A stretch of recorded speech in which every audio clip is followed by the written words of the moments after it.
Yeah, it'll probably be a little while. All right, looks like we are live. Hey, Don, how's it going? Hey, John, how you doing, buddy? Good, good, good. Ready for the national? I'm getting there. I haven't. Yeah, and this is I'm your mentally prepared, and yeah. I'm not physically as far as the Oh, things I'm not to do. physically. I'm terrible with vacations and trips. Uh, my wife's probably already starting to pack, and I'll pack the night before type thing. I might Um, pack the morning of. That's how I am. But yeah, I'm like, is the laundry clean? Good. I'm ready to go. yeah. So Now this is we still don't have any people on here live yet, so we can just not we get might not. serious yet, but we may not. Could you imagine? Um, We go through a whole live stream. It's just you and I. Like we yeah, just made a video. yeah. Oh well, hey, that's fine as well. We can That's still talk true. about it. So this is your That's second national. correct. All right. So what things? And there we have Adam. All right. Hello. Adam. Nice for you to join us. So hopefully I'll be able to pick up everyone's comments and Yeah, I'm stuff on like that. here as So well. So can you see the comments? I can. Okay, good. All right. So, do you remember meeting last year at the Oh National? yeah, Yeah. yeah, I was yeah. literally, I had only met Chuck, Northside guy, and we were in the bar because we thought that's where the party was. And you walked in with your wife, Yep. and that's just right And I away. looked up. Oh, hi, Doug. Yeah. Hopefully, everyone will not be shocked this year by that. I think it's well known in the Yeah. community. On So the tall side. now that you've had the initial shock of the National, now this is a new venue in Atlantic City. It's new for me too. The previous three Nationals I've been to have been Chicago. Okay. So I've, you know, I knew the location, the space, the general layout. Right. Here, I don't know the space. I don't know where the autograph section is and the whole layout. And I think it's been quite a while since it's been in Atlantic City. Hey, there's Lou, James. All right, Jump about on. time, guys. It's been 3 minutes since we've been live. um, It's my room. so yeah,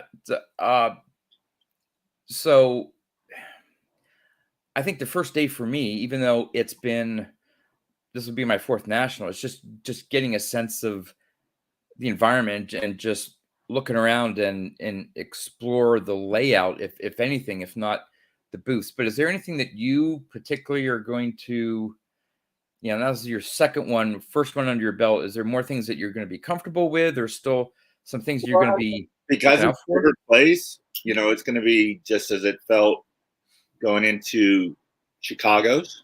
Not expecting it because I didn't know what it looked like last year.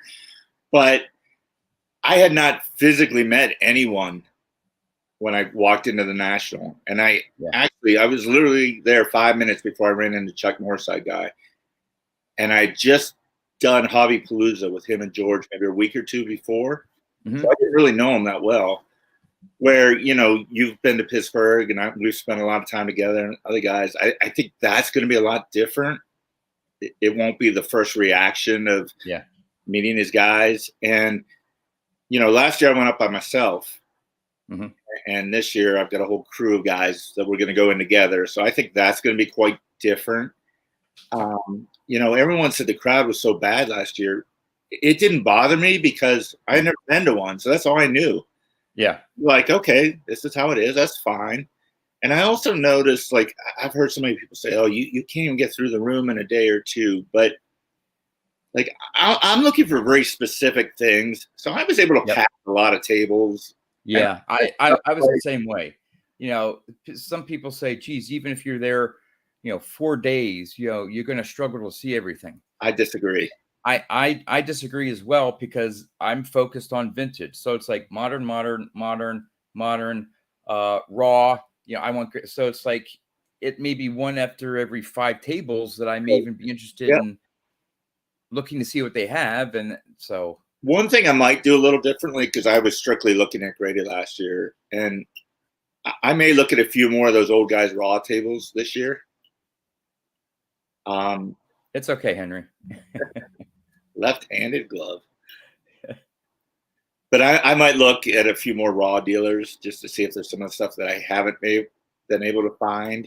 But Yeah. overall, it'll be the same thing. And there's a couple guys in our where we're staying that haven't been to a national before, and like part of that's gonna be fun too. Oh yeah. Watch their Just reactions and even with 1 year under your belt, you're going to be able to say, "Hey, you got to check this out or do this or yeah. whatever." So, um, And even that show we were at together in Pittsburgh, like I recognized a lot of those guys from the national. Like yeah. so it's Well, the one that I got who has the vintage. Warren Spawn, I'm sorry. the one I got the Warren Spawn from, Yeah, I recognized him as the one that I bought a whole bunch of 78 Commons from, for my set. And I said, "You're going to be there this year?" And yeah, and that's how we struck up a chord. And the guy I find is the guy that sold you. I believe it was the 1955 Bowman Aaron that his buddy chipped in money. That's the table yeah, I find. yeah, It gives you money to buy cards. yeah. That was a unique, and I'm sure if I really think about it, I probably didn't get some deal. I mean, it's probably like one of those misdirection things. Hey, we give you this, and you take that, and like, Yeah, oh yeah, I got a great deal, and they're like, at the end of the day, just laughing at me, going, another stuff. no, I know what you. I know what I paid out of pocket. But Yeah, I know what I paid out of pocket, and it was deal. good. And Yeah. yeah. So, hey, Dustin. Eric here wants to know what percent are raw dealers. I mean, I think there's a decent amount. with modern. I think it's all pretty much graded. I mean, I'm Yeah. sure there's some exceptions. Modern's pretty much all graded. When you get to vintage, I would maybe of the vintage dealers. What do you think? Because some of them have both. Some of them have some raw. Mostly like old time guys who would never grade a card. Yep. I mean, there's guys like Kit Young, Sports Cards, that's been around forever. He had graded stuff. Yep. 707. I knew there's more to his name. His table was so massive that he actually had checklist. I don't know if you went to his table. It was like a big circle. Oh, 707? Yeah, and he had checklists, and they would look it up to see if they even had the card. It was so massive. But he doesn't deal at all. That was the table, and I'm not.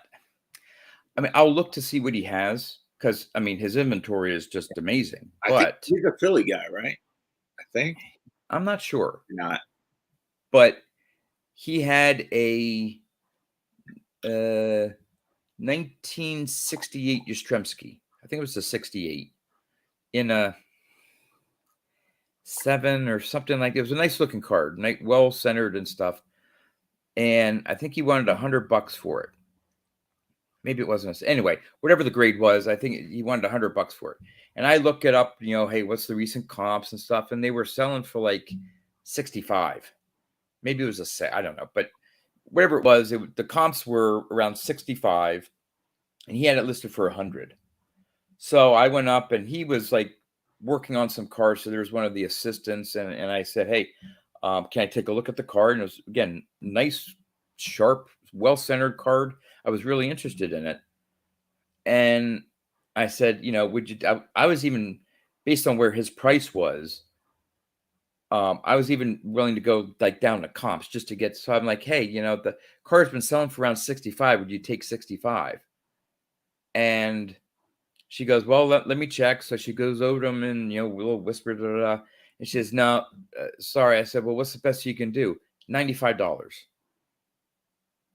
And I'm like, I mean, you can see. And then so I left, and then I think maybe the next day it still wasn't sold. I'm like, dude, I said, seriously, I mean, I showed her like, this is what they're selling for. Is there any more, like, is there any wiggle room that you can do? And she checked, and she says, nope, $95. I'm like, okay, I guess you don't want to sell the card. And I left it. So I don't know, maybe others have different no, I mean, I've heard from many people, and hey, Nate. At what point it's like, are you looking to make money? Like, so we were at I went with a bunch of YouTubers to the Cleveland Guardians game this weekend, and Nina S. had mentioned some card shop that she went to in Ohio, and she said, do you have any 1950 Bowman? He said, well, I have them in the back. and she said, would you mind going back and getting him so I can see him? And the guy was like, no, I'm not going to do that. It was like, what? Like, you own a car store. Do you want to make money? Are you that freaking lazy? Like some of these guys, it's like, Yeah. bored. Like, and so you asked me what I was going kind of thinking of getting into the national scene. So you said you've been to 3? Yeah, I've 2015, 2019, and last year. But was last year the first one where you met YouTubers and hung out, or did you do Yeah. that for them? Oh, yeah, because in 2019, I didn't have a channel. I really didn't know what was really Right. on YouTube. So So I started my channel in 2020.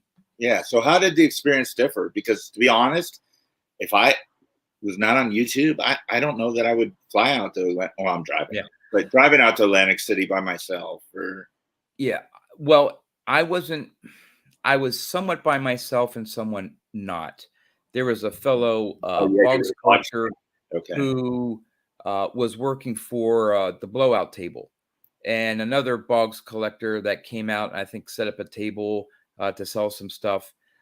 So I knew them. So it wasn't like I don't know anyone, but Right. they Right. were tied up doing their thing. I didn't really hang out with them a lot, but the big Wade Boggs collector, we call him the Boggs father. He Yeah. lives out near Chicago. So I Right. stayed near him and we hung out together outside of the show. He went in one day with me. So I wasn't completely by myself, but it's a completely different experience when you're there like by yourself. I mean, I can do things by myself. I don't need to be around people Right. to have a good Sure. time and stuff. So, but like you said, would I go to another one all by myself?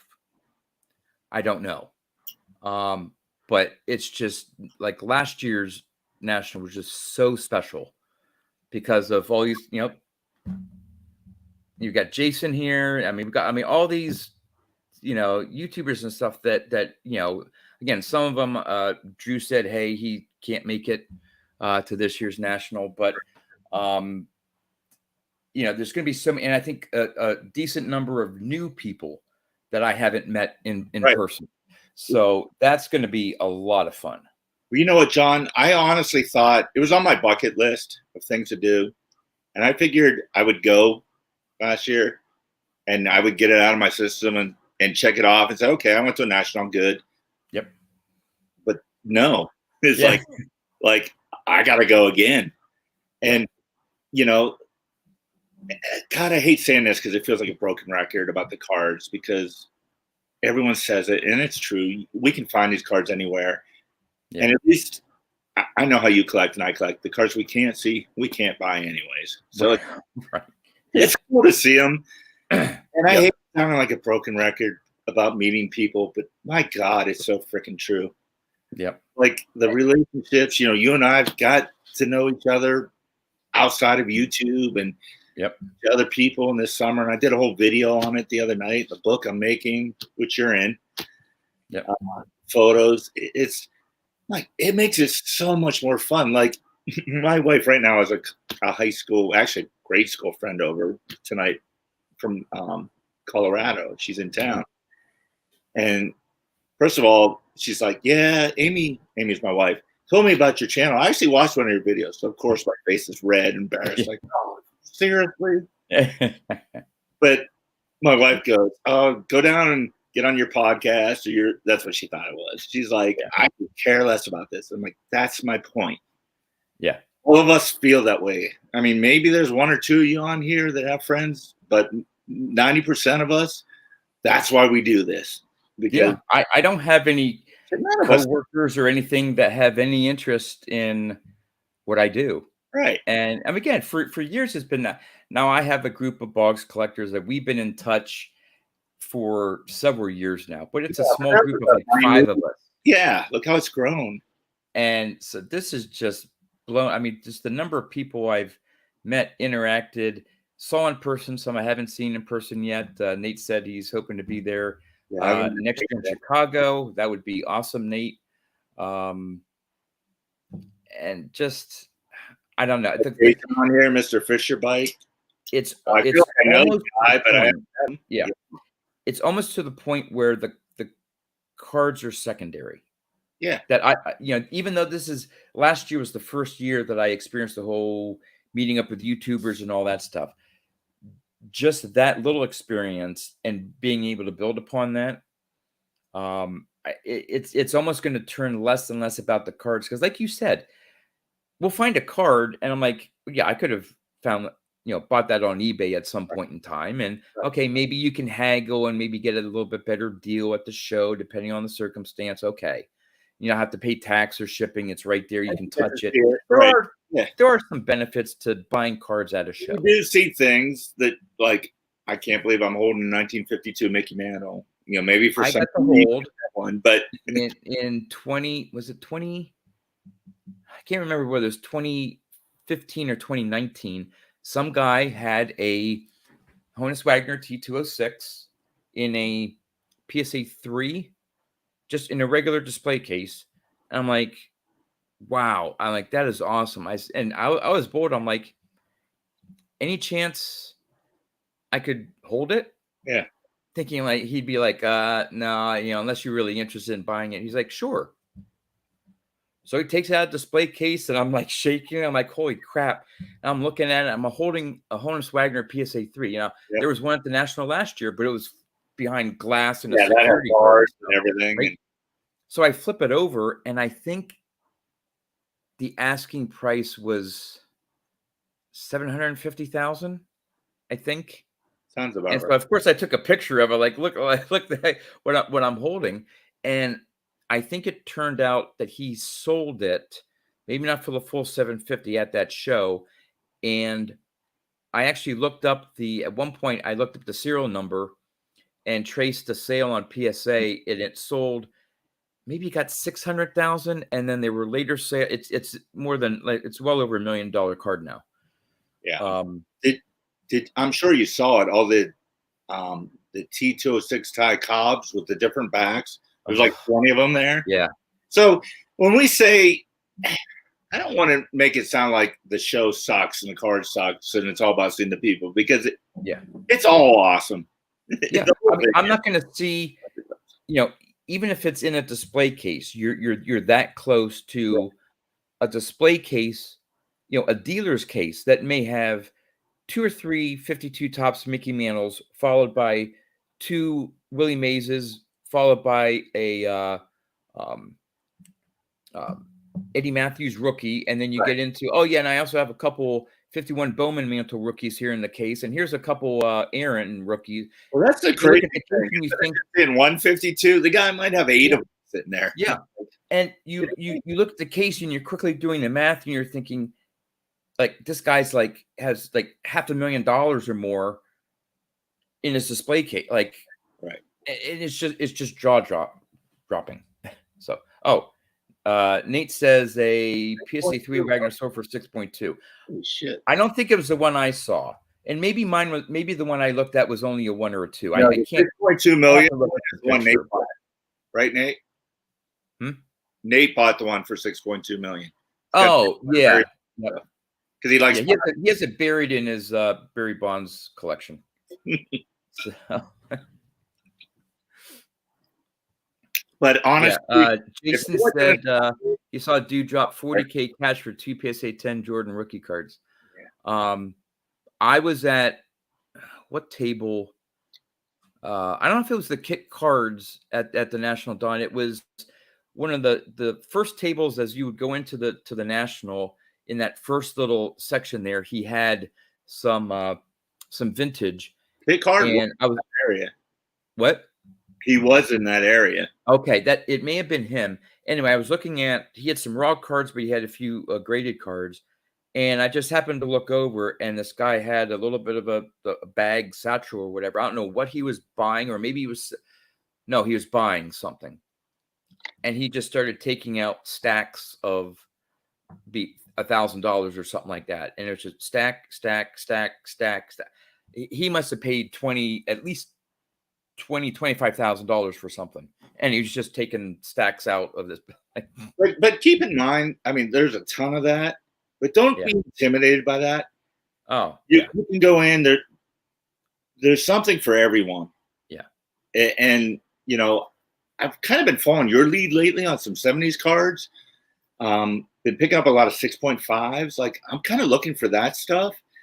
Yeah. Like, my budget's a little less this year than last year just because of my business. And, everyone knows the economy, and it is what it is. But I'm like, you know what? I might not buy that huge card. What's he saying? What was What? that? Something about me. Don't No, I cards won't, before me anyway. please. But I forgot what I was saying. Oh, But about looking for 70s and maybe mid-grade yeah, cards like, or I things don't like need that. And that yeah, massive card. Like, I would love to get one of the Musial rookies, but you, you know they're probably out of play this year. Maybe the 49 Bowman will work, yeah, yeah. or I need one more of his red man cards. I think I need the 52. Maybe that Okay. will play. Yeah. And I heard someone say this last night, and I think it might have been Maiko. They're like, if it's not the national, it doesn't exist, and that's not true. Yeah. I picked up a Stallmeyer 53 Campanella this year.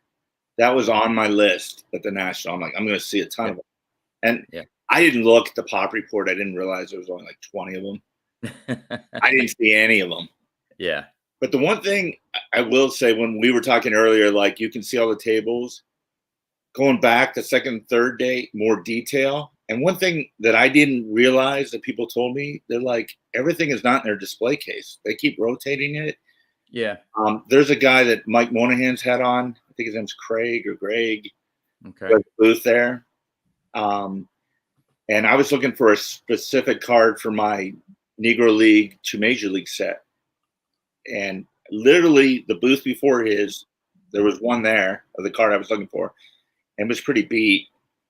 And I just asked this guy, do you have it? And all of a sudden he goes back and just pulls binders, and he had it. And the other thing, do you remember the big safes that they have? Yeah.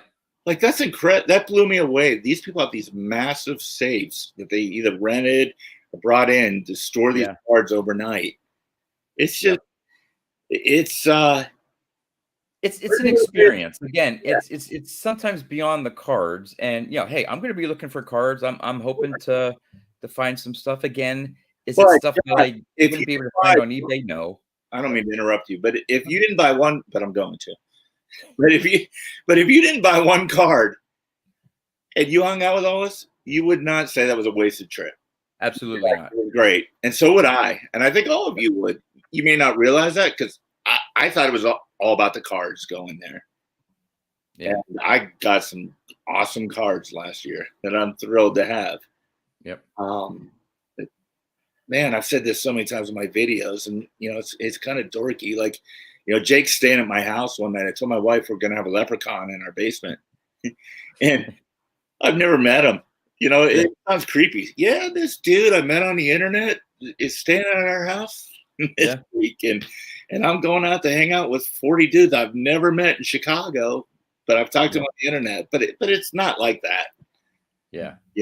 It's like we get out there, and I've met you, and I've met others, and so have you, and we are what we are. There's very few guys Yep.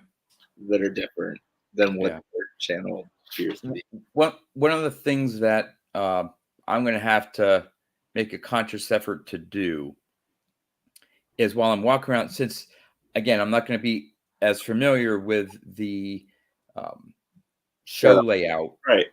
and again, they may try to replicate. I don't know, but I don't know how the space is. Whether they can try to replicate, the different aisles and stuff, and try to get people in the same area.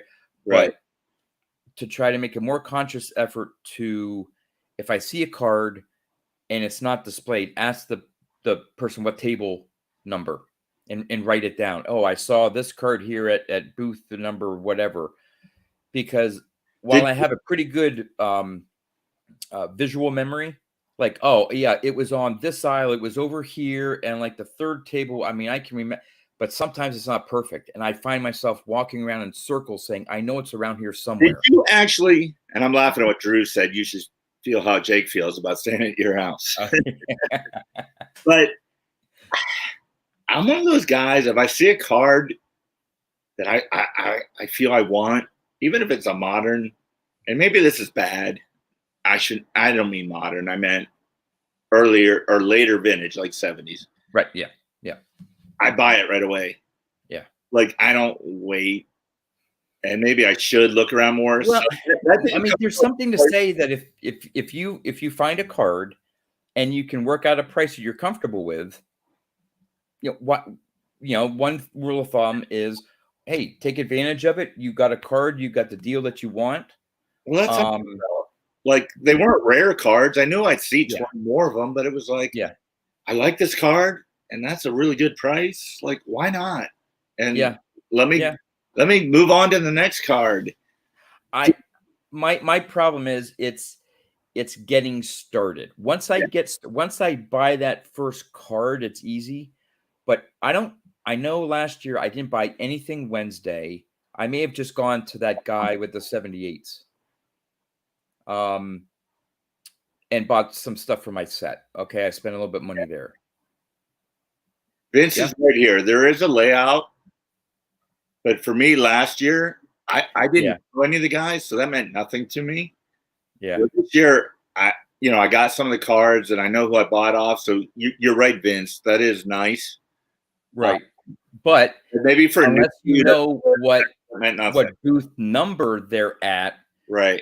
I mean, it'll say, okay, well, booth number 123 is over there, right? But if you don't know that was the table that you saw that Stan Musial card or whatever, right, then that makes it harder to remember. But no, Vince, that is a good point. They do have for everyone, they have the whole layout and where you can find different booth numbers. And another thing that's nice, and we did this in Pittsburgh, John. It's nice having a fellow collector who knows cards to look at the card you're thinking about. Mm-hmm. Like you were between the Warren Spahn? Yeah, the 49 Bowman Warren Spahn and the 64 Topps Hank Aaron. So I remember you telling us all about it. We went to lunch, and I said, John, I'm not going to tell you which one I'd like because I don't want to influence you. I've got one. And you looked at me and you said, Spahn. I was like, yes, go get the Spahn. Yeah. And that's happened to me a few times. You did it with me too. I bought an Al Simmons. It was a 33, 34. Why am I drawing a blank on the name of those cards? Oh, the Gaudies? No. No. Oh my God! Come on, guys, help me. I have a million. Yeah, I'm having a DeLong. No, not the DeLong. Diamond Stars. Diamonds, yes, because I was there with you. I'm picturing it, but I couldn't remember. And we were looking at two of them. You were helping me out. You're like, that one looks so much better. You were pointing out stuff that I didn't see, and I was like, thank you. Thanks. We have the first appearance of Rick. Yeah, he's gonna jump on here. Well, do we want to possibly jump the shark and open up the link? Absolutely. All right. So I'm going to get the copy of the link here, and I should be able to post it. If anyone wants to join us. You got Vince and Dylan and Drew. I've never seen Drew on a live chat. Yeah. Jason, Jane. So if anyone wants to pop on, I can have, with this free account here, I can have up to 6 of us just. Somebody threw it up. We should do a live chat and get a camera in each house. Yeah. The National. And then someone jumps on. How much fun would that be? Yeah. Sort of like, what is that? What was that one shit, that reality? It's a Big Brother or something like that? Where it had, I don't know. There was something about it was a live thing and all these people, these random strangers or whatever. But it was a live thing. And hey, Adam. All right, we got Adam. Hey there. How are you? First time I've talked to Adam. He comments on my videos. All right, we got Adam. Hey there. How are you? Yeah, I feel like maybe I'm better without. I think we have some echoing going on here. Yeah, turn your volume down. Maybe I'm better without. We'll see if he can get that. We'll see if. Turn your YouTube video. Yeah. Oh yeah, if he's watching it on YouTube, that's probably why it's. Turn your YouTube video. Oh, is that better? Yes. Yeah. There we go. Okay, definitely a newbie. Yeah. No problem. Botched it all up. So Adam, this will be your first national, correct? This will be my first national. Yeah, and I am super stoked. I made the big coin sale to help finance this kind of last minute trip, and I'm coming from the West Coast, so I've probably spent like 3 hours, like if I fly here or fly there, or if I fly on one airlines there and another back, or if I rent a car, and it's like, oh, it's going to be expensive, whatever I do. But yeah, I'm super stoked. Where do you live, Adam? I live in Oregon City, Oregon, which is closest airport's Portland, Oregon, which is like less than an hour. Cool. So that's two of you that I know of from the West Coast. You and Rick. I'm sure there's more, but that's pretty cool. There we go. We got a buddy here, Adam. You can hang out with John, and he'll find you a rare card for your collection. I would be totally honored. That would be awesome. Yeah.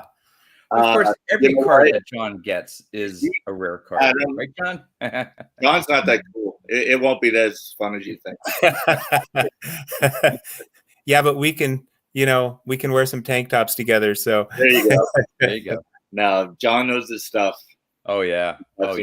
Great stuff. And if he gets something, that it's not just something that you see places. He's gonna find the $3. He's gonna find the dealers that just say, "Whoa, look at all this interesting stuff." Some what we would call like oddball stuff, but he'll be like, "That's the one I want to go after," and hopefully it's something that is totally awesome. I'm sure. I'm curious to see between him and Rick who's going to battle over these cards. Rick plays in the same stratosphere that I don't. Yep. Their knowledge on vintage, like I just want to tail those two guys and like learn. Oh yeah. I mean, my definition of vintage is pretty much post-war stuff. Anything prior to 48, I know hardly anything about. Yeah, I'm kind of in the same boat. I'm learning a little bit more about like the caramel issues and stuff like that, the strip cards and stuff, watching other people's videos, really. But all these, the W, I mean, John can ramble off, oh, this is a W191. That's what confuses me. It's easy to say 52 Bowman, 56 tops, 61 Fleer, WT, whatever. And I'm like, I'm lost. All right, John. Maybe it's not oddball. We'll just call it flat rare. So, Adam, you said something about, I think it was you said something about the 54 green cards in the post, but I wasn't sure. Yeah. So, since I'm relatively new at this, I don't really have much in the way of completions of anything. So I realized, okay, I've got the Duke Snyder 54 tops is that pea green. And I know you mentioned it's not your favorite color. And then the Yogi Berra is pea green. I've got that as well.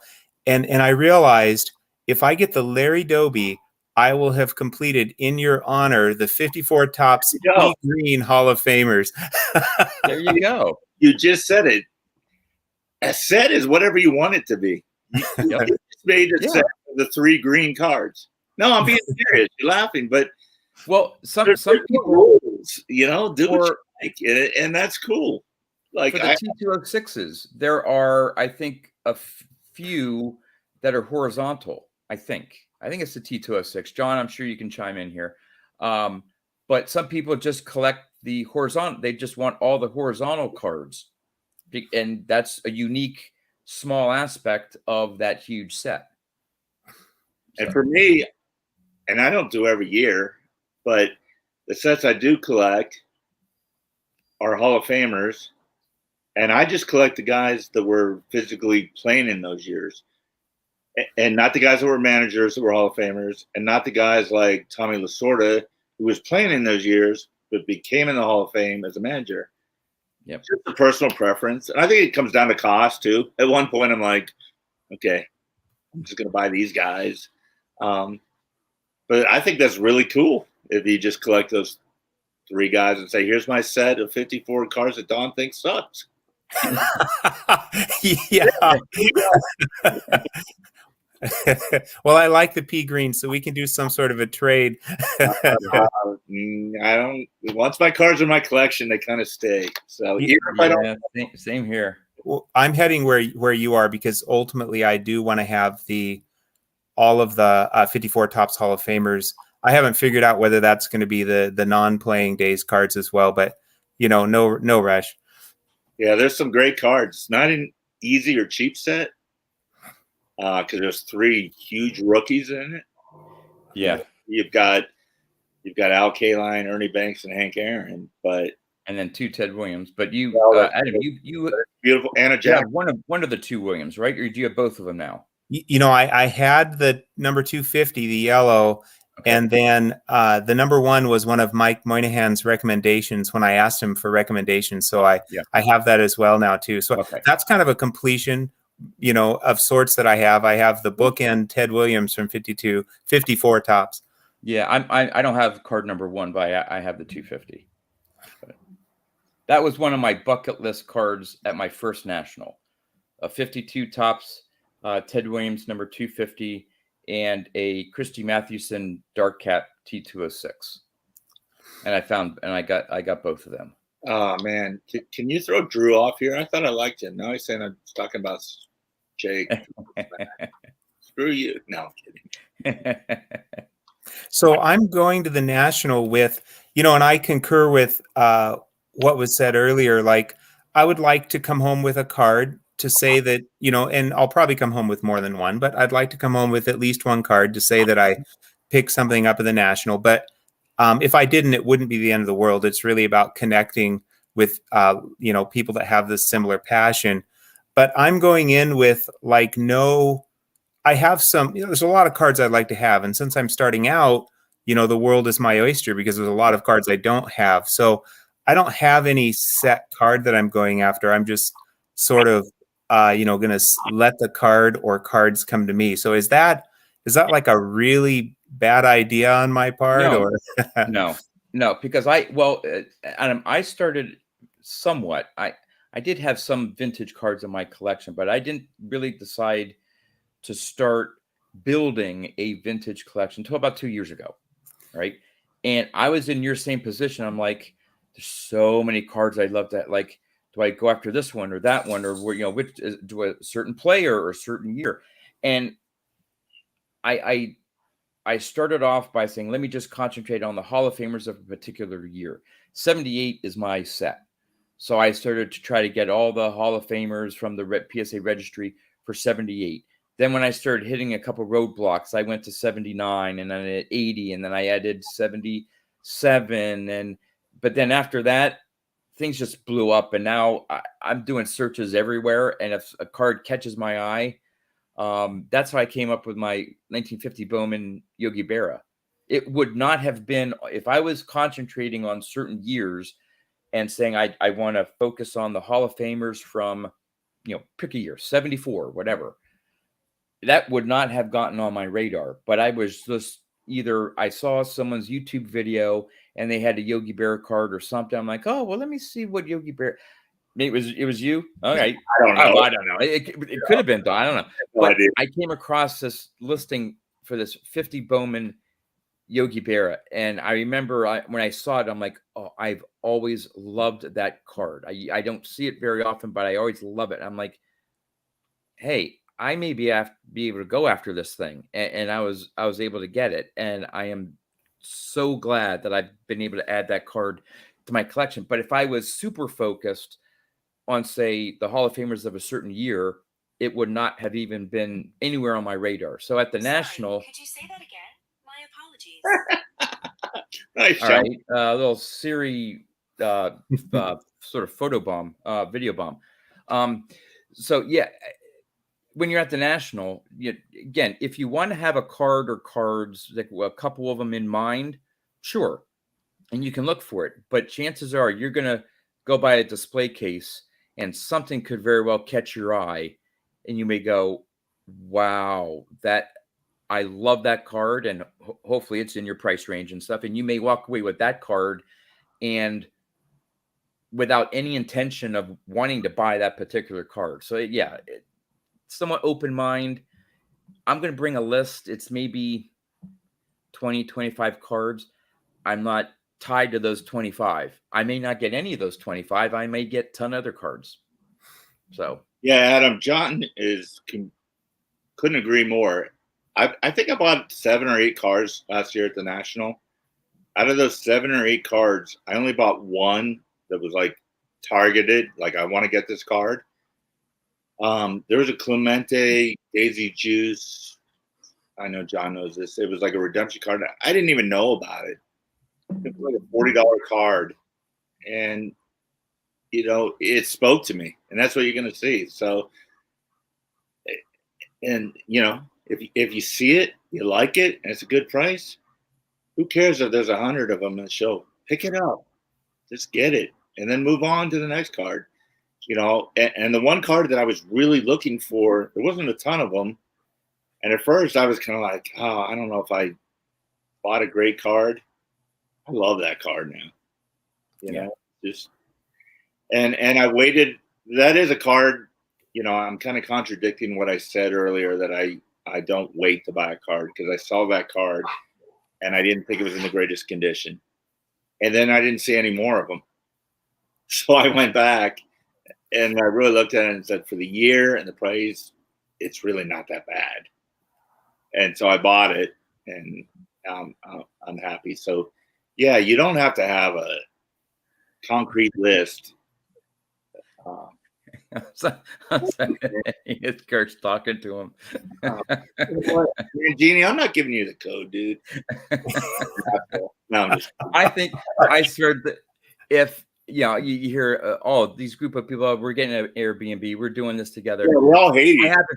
I have a feeling your Airbnb is going to be just like the craziest gathering of collect. It's going to be nuts. It better not be, in a good way. Because I have a security deposit. These drunk idiots. Well, they already said you're going to be on the hook for it. I know. Well, I know I'm getting at least one rare card, because Mangini's going to school me and take me around a little bit. So I'm looking forward to that. Yeah. Mangini will blow you off. He's a no, I'm just Rick flies under the radar. His freaking knowledge of pre-war, I obviously can't share our chat that we have, but the stuff he shows that he's buying or that he asked John about, those two, he only posts, maybe a video a month, but he doesn't nearly show the knowledge that he has. Yes, John, definitely bring the white glove. Yeah, your deposit. You get the Donnie joke? You probably don't, but do you guys know Ziggy No? Yeah. So I don't really follow him. So Rick said, hey, he mentioned you. And his whole video is like, hey, Donnie, Field of Dream at cards. I'm like, why does he call me Donnie? And then he just on his latest one, his shout out video, he had the video where Mike Baseball Collector and I are doing the vintage thing, and so he just did a shout out. So at least he didn't call me Johnny. Yeah. So well, then, as a joke, my last video, I was traveling the country to meet YouTubers, out on paperback soon. Total joke. Yeah. He's like, yeah, Don's writing a book. I'm like, good Lord, I'm not writing a freaking book. I'm like, oh well. So, John, did you sign Pepino's underwear last year? No, I had left because remember, I was staying about 45 minutes. Oh, that's right. Away. And because I even missed the photo. I guess all of you guys got together for a big photo. Yeah. I missed that. So I won't be able to I won't be missing it this year. So if there's any underwear to be signed, I'll be signing it. But Pepino, he's not coming this year, I don't think. No, he's not. Yeah.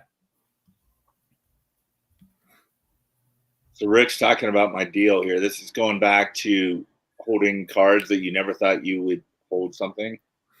I mean, you've all heard this story, basically, where I offered $26 for a $30,000 card. Yeah. But the reason I admit it, none of you would even know about it if I didn't work on myself. You wouldn't have a clue that I'm that stupid. Nobody else had the confidence to do that, Don. It was literally my first 10 minutes. I'm just an idiot. And they'll tell you I am. So, yeah. Yeah. Pulls out 220s. You have change? I was like, this guy's beating me up over $1. You know, Yeah. $1,000. Oh, well. Oh, gosh. Well, hey, if anyone else wants to join in on the fun, I'll go ahead and people don't have to scroll. Anyone else wants to join? Here you go. Words. Jason will get on. Vince, Lou. You know, Rick won't. Well, I know that And wait, smoking a Marlboro. I would, if I have any desire to pick up specific cards, it would be nice if I could knock off some of my Yaz player run. I really do want to complete that run. And I'm missing a lot of his early 60s. How many do you need? How many do I need? Yeah. I need his 61 through 65, then his 69. And then to complete the tops run, I need his 81 and 82. But so do you even look for Wade Boggs cards? There he is. What's up, Jason? and here he is. Hey, What Jason. What up? I don't really look for Boggs cards, only because It's gotta be if I happen to see one on display, I'll take a look at it. But the ones that I've seen are ones that he's on a booklet with other ones, and they want like $850, $1,200 for it because it's a multi-thing booklet. Or they'll have a couple other ones. I saw a Topps Dynasty, a 1 of 1, and the guy wanted like $950 for it. And I haven't paid more than like $150 for a 1 of 1. And I'm like, what? And then supposedly he was in it for like close to 800. So he either bought a box or a case or something. And was, I mean, I can't stand when people say I'm in it for something. Yeah. No problem. I don't care what you're in it for. I don't care if you paid 300 and it's selling for 150. I ain't paying Exactly. you 300. Not yeah. my fault you're a dumbass. Yeah. Yep. Yeah, you bought it the wrong time, bro. Not me.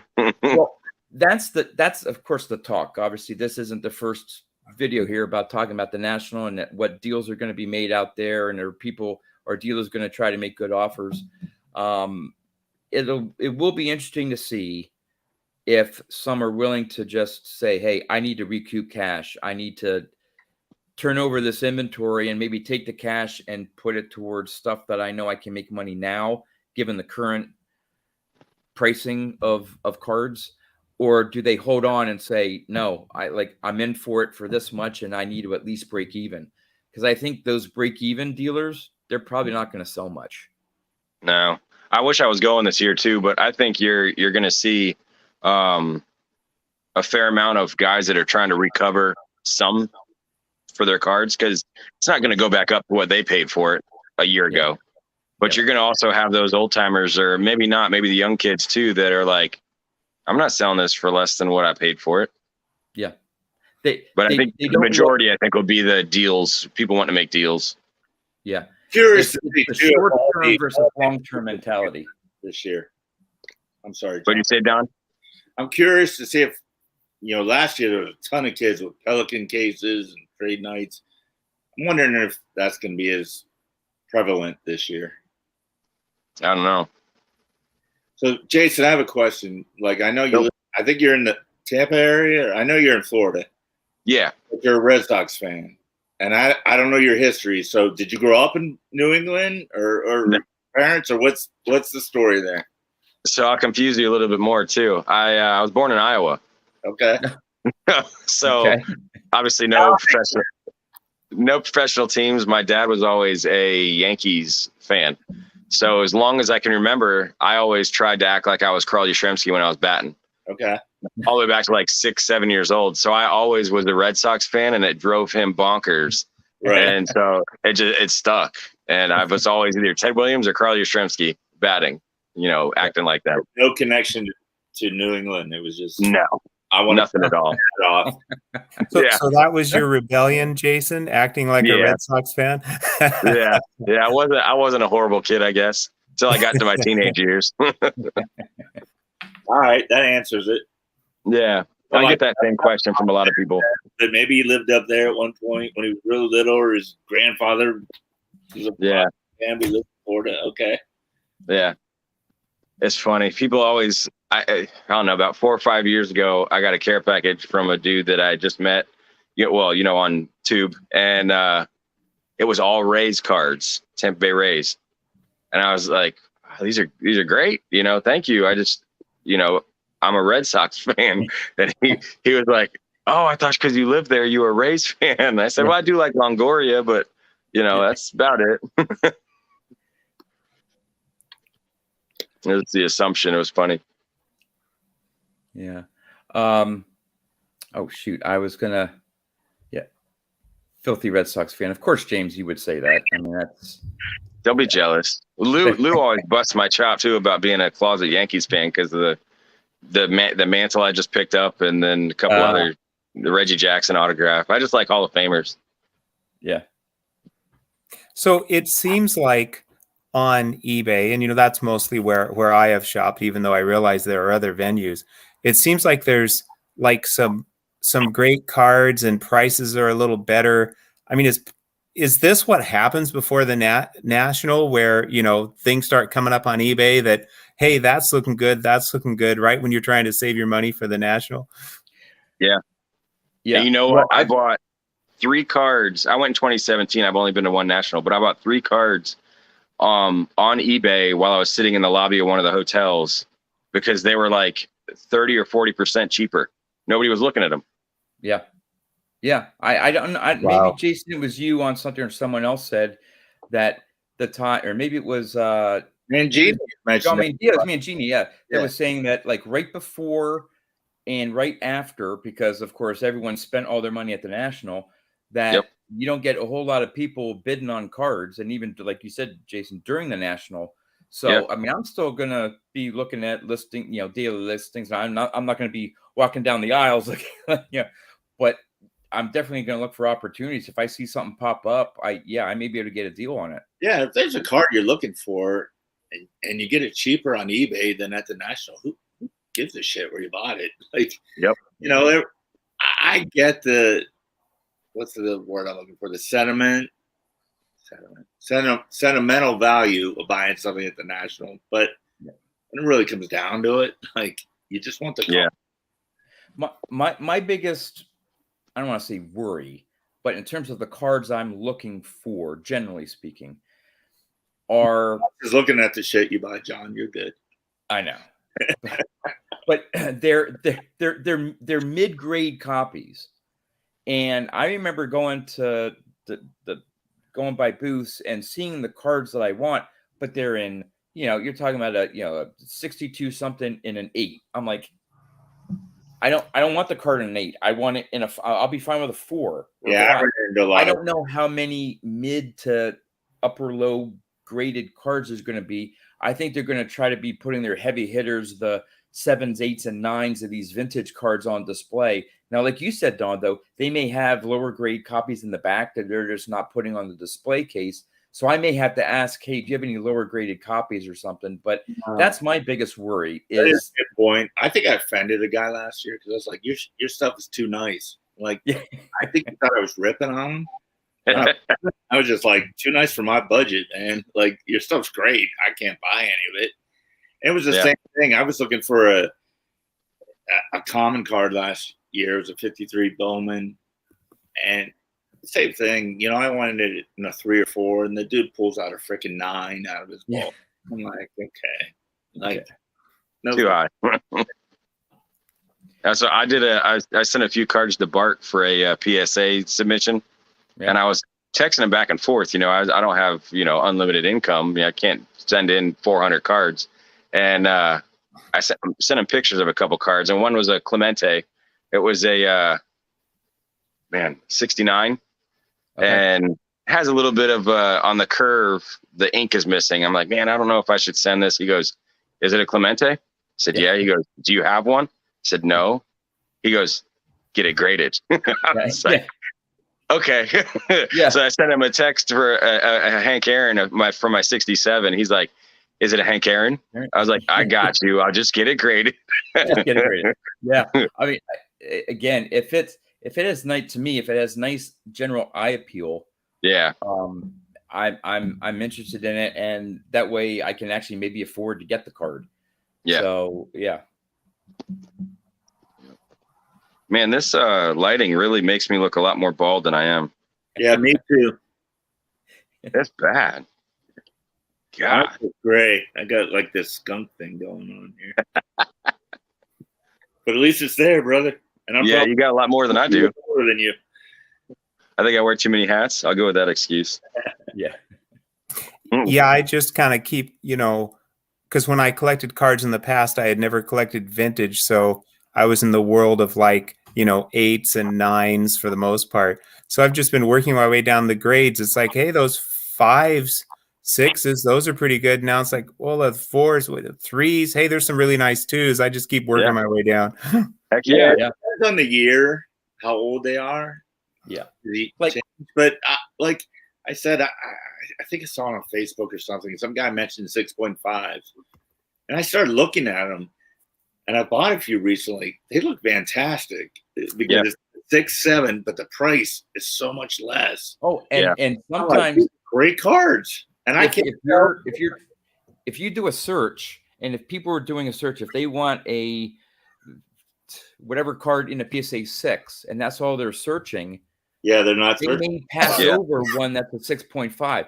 So sometimes some of my searches, I don't put a particular number, and I just do PSA. And of course, I just flip through all the higher. Yeah, I don't need an 8 or a 7 or whatever. And I'll occasionally come across one that's a half grade. And I'm not opposed to getting a half grade. I got a gorgeous 72 Yastrzemski, I think in a 7.5, and I got it for maybe less than a 7 or something. How much? I think I paid less than what a 7 was going for, and it was a 7.5. And because I didn't have a whole lot of bids on it, going against me, because not a lot of people look for those half grades. Yeah, that's a nice card. Yeah, it seems like, and if you guys have had a different experience, or maybe I'm off on this, but it seems like sometimes with those 0.5 grades, they're like, well, we'd like to give this, say it's a 3.5. Well, we'd like to give it a 4, but there's something technical holding it back, but it sure looks nice, so we're going to give it a 3.5. Yeah, it's got to be like splitting hairs at that point. I don't know what the grader is thinking, but I'd rather have a 0.5, a half grade, than give me like an OC or a mark or a miscut. I do not want. It's just something about me. I won't buy. Well, since my main focus is centering, there's no way I'd buy an OC card because the mark go off center. So whether it's listed OC or not, that's not my. But even a stain, if there's any qualifier, I'm just personally not interested in it. But yeah, I'm kind of the same way, John. I think I have one card that says cut from 1912. So I was like, yeah, you can't really fight that one. But Adam, one piece of advice: don't think about it so much. Like the grade, all that. Just go for it. Is it in your budget and you like it? Who gives a shit what the grade is? Or for me, like I PSA and SGC. I don't know if I can do this or not. Oh yeah, you cut it. It's not going to show up. Tilt it forward. Yeah, tilt it forward. There you go. That looks good. I love that card. It's like you've never made a video before, John. Yeah, I know. Yeah. What are you brand new to this?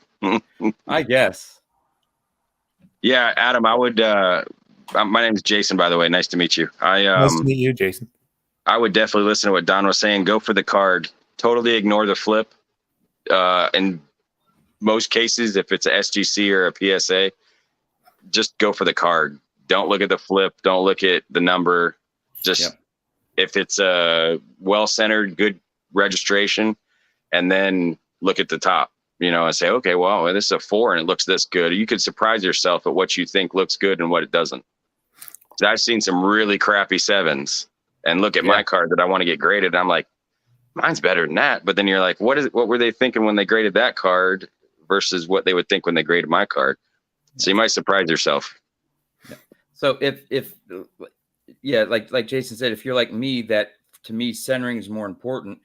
Again, you can get a 7 that seems way off center, but it just happens to have sharper corners than a 5 that may be perfectly centered, but some of the corners may be frayed. To me, I take that 5 every single day over that 7. Every day. Now again, that's me. Other people want sharp corners because I've heard people make an argument that that's how it came out of the pack.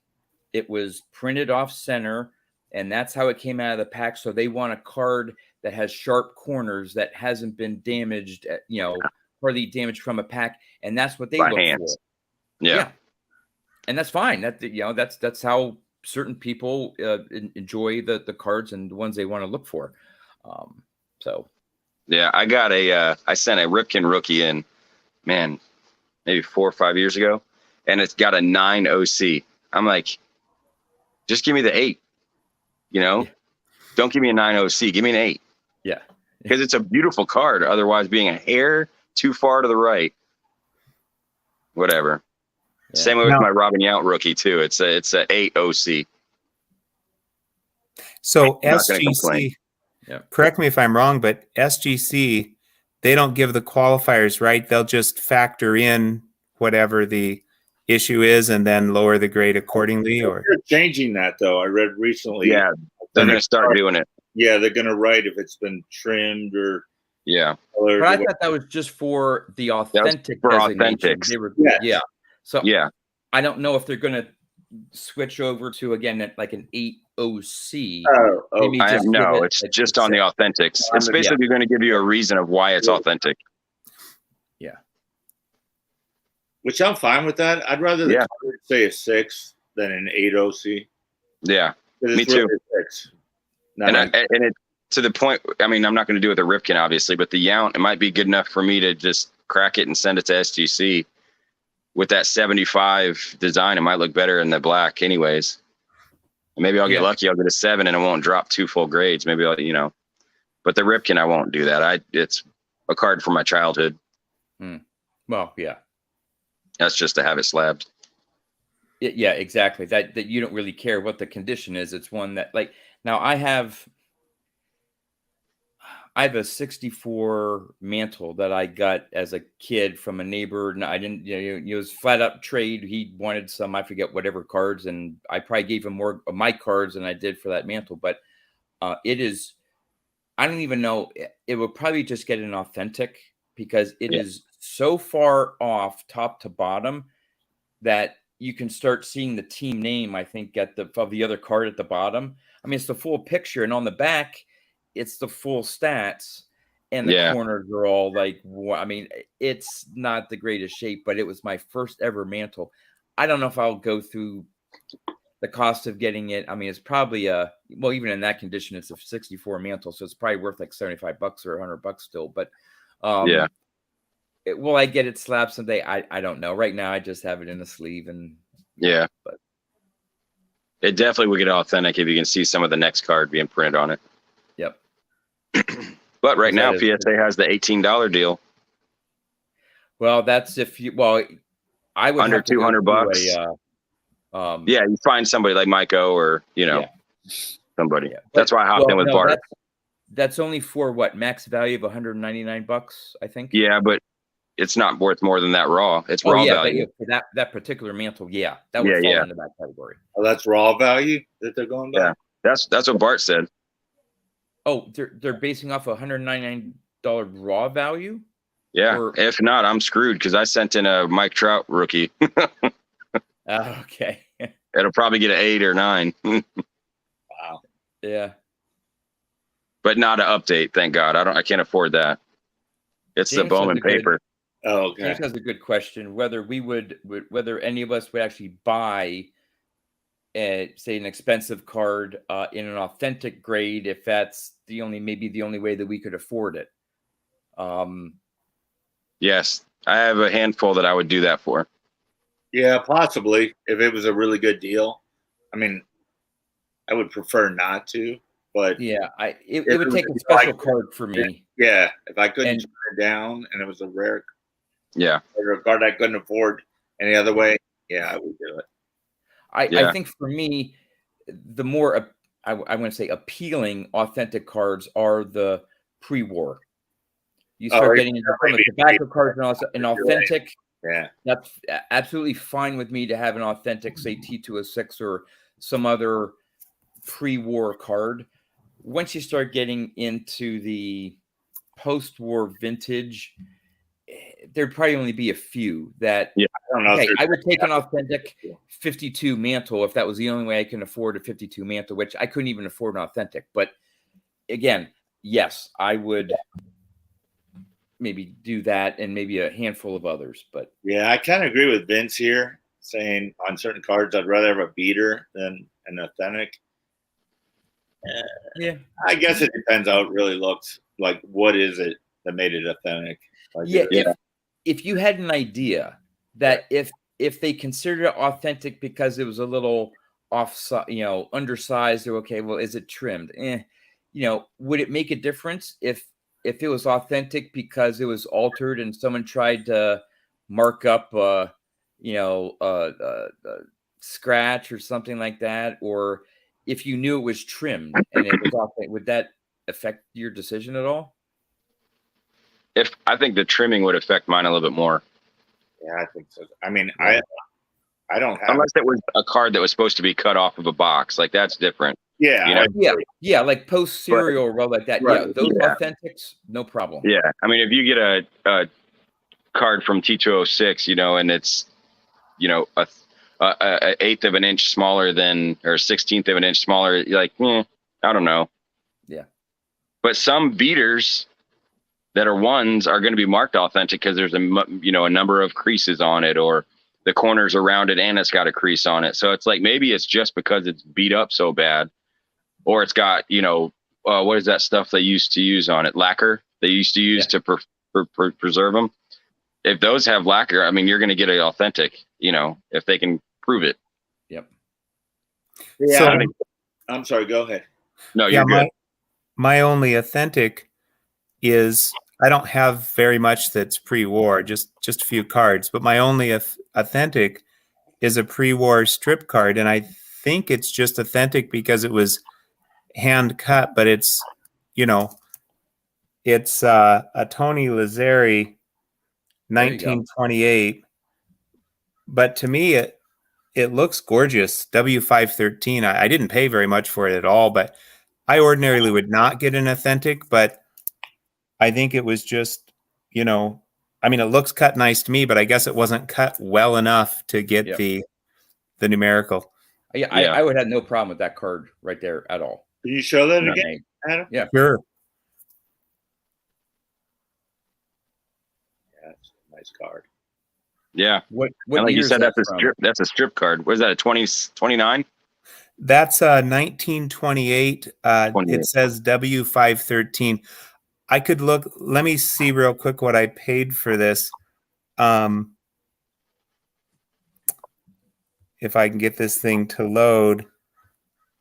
$44, and it is just gorgeous. It was an auction, and so I'm pretty stoked. One of my few pre-war cards. I was working on the, some of the Yankee contributors, whether they were in the Hall of Fame or not. But in this case, obviously he was. So Yeah, of course, Jake doesn't have any authentic or ones because he doesn't grade anything. So Yeah, right. You do, Jake. You just don't know they are. yeah, yeah. Right. I think you have a lot of fake cards. Yeah. So, Adam, Yeah. I probably shouldn't say this because I really shouldn't give my opinion on certain things. But one thing I noticed when you were on Mike's podcast, I'm not going to say their name, but certain companies don't just rely on what they say a card is. And I'm not talking about grading companies, just be, there's some Just companies say it. own, huh? Just say it. PWCC. Yeah. Don't take that as the Bible, because like, where am I going with this? Just think for yourself, and listen to other people on here who are more experienced than me, know stuff. But just don't take that as the Bible, is all I'm going to say. And Yep. Oh, hey, I'll take all the advice I can get. And I will say, I do have a few cards with a particular sticker on them, and when I got them, I didn't realize how strongly people, the strong feelings people have around that particular company. So, but I did get the cards because I like them, not because of the that's sticker fine. specifically. Yeah, I'm not saying not to buy from them at all. Buy from whoever you want to, but it's just, I guess you could say that about any grading company. It's just their opinion, but they're throwing a sticker on top of a graded card already. And I'm sure if Mangini's still on here, he'll get on here on his rant about eBay authenticating. Yeah. About the eBay authentication. Right. Yeah. Yeah, and these were cards that I didn't. It turns out I didn't get from that company. They were, just being resold on eBay type thing. Yeah, that happens. Yeah. And I'm not, by any means, I'm not telling you what to do or buy from whoever you want. I'm just saying that, it's not gospel out there. Yeah.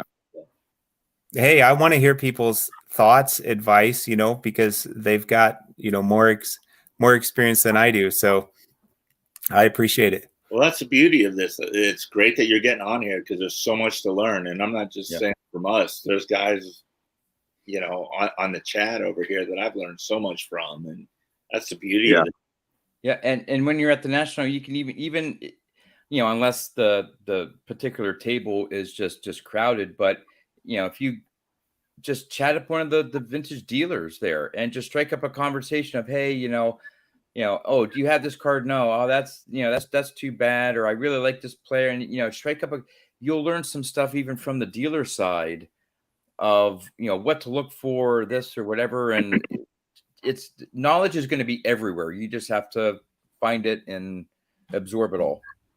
Well, I know this might sound a little bit crazy, but in some ways I have this advantage because I can easily describe my Carl Yastrzemski run. It's every card except 1968 tops.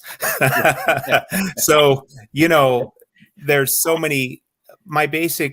One of my ideas has been, okay, I'll try to get, and I'm not in any rush, but one card from at least each set or each set that I like, that's a nice starting point.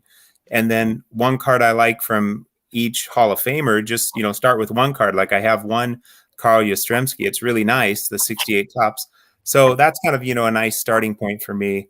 And then obviously I have more cards of certain sets because I've been, gravitating toward those. So it's really kind of cool because as I watch and I see people's cards, it's like I've seen so many 65 tops and I'm like, I'm sure I'm going to love those, but I've probably seen a beat up one in person, but I've never owned one, but I'm sure I'm going to love it. But I'm not just going to go out and buy one to buy one. I'm going to wait until the right card comes along because there's a lot of cards vying for my attention. As Don had said, there's a lot of cards calling to me, so they call to me too, Don.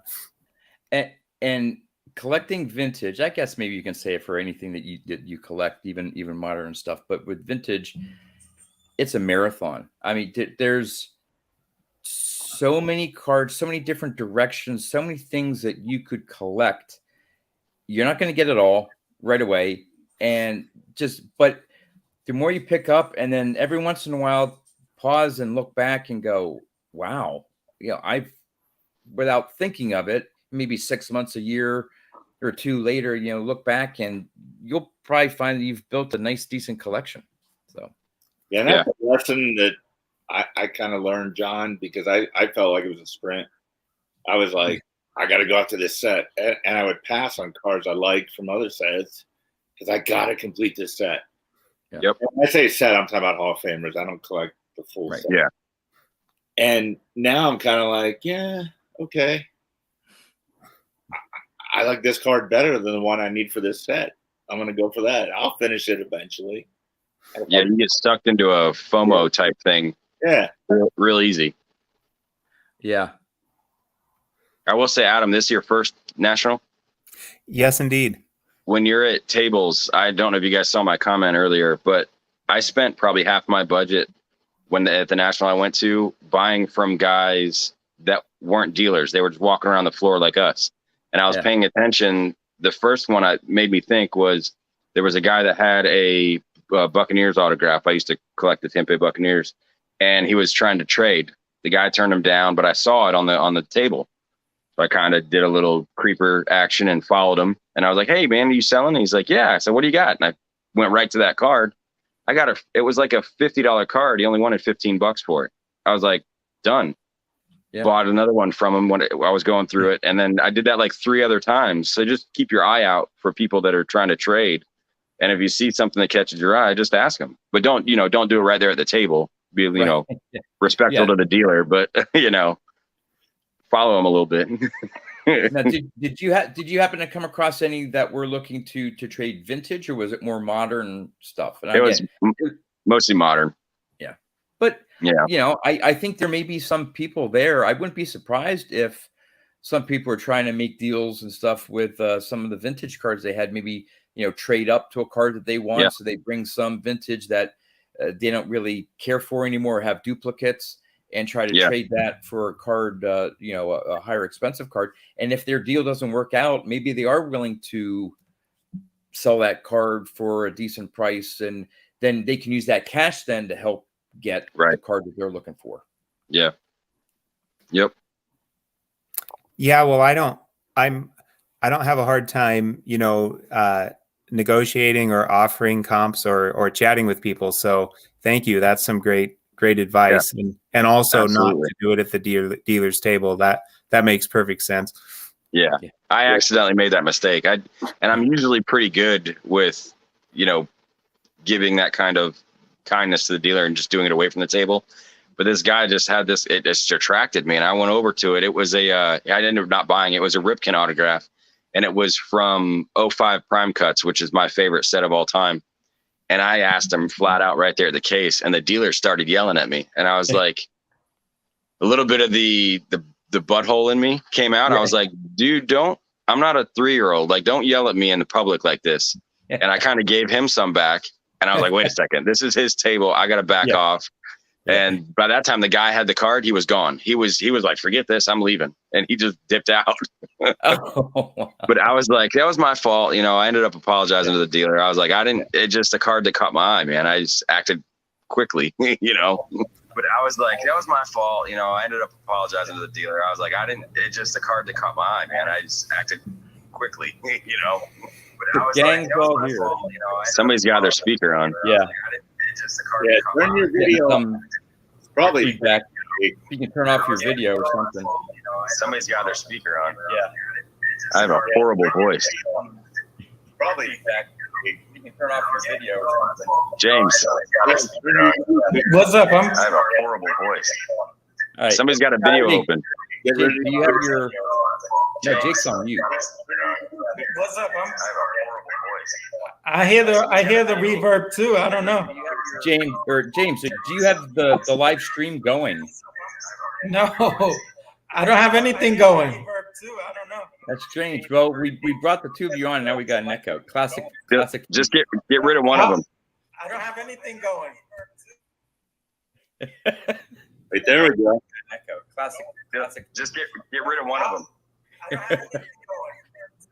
Someone's listening to it. There we go. Just get rid of one of them. It's one of you two. The four of us were fine. Oh my god. Yeah, at one point. You only need 3 more to do the Brady Bunch. Yeah. Jason. He is no. Oh, it was James. We can't. It was James. Ah. Oh, that's too funny. Yeah. Unmute yourself, brother. You're muted. Can't hear you. He's messing with us. He's not muted. He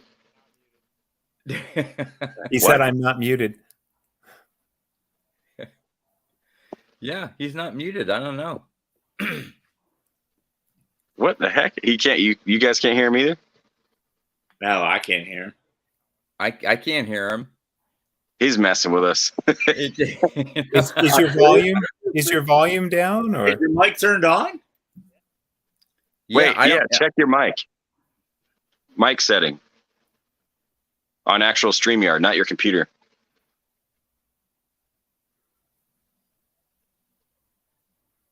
Your eyes are so intense while you're looking. Can't take James anywhere. Yeah, I knew it was probably a mistake to bring him on. He probably didn't. The window probably didn't close out when he was getting on. It's gonna be a live chat of a half an hour watching Jake trying to figure this shit out.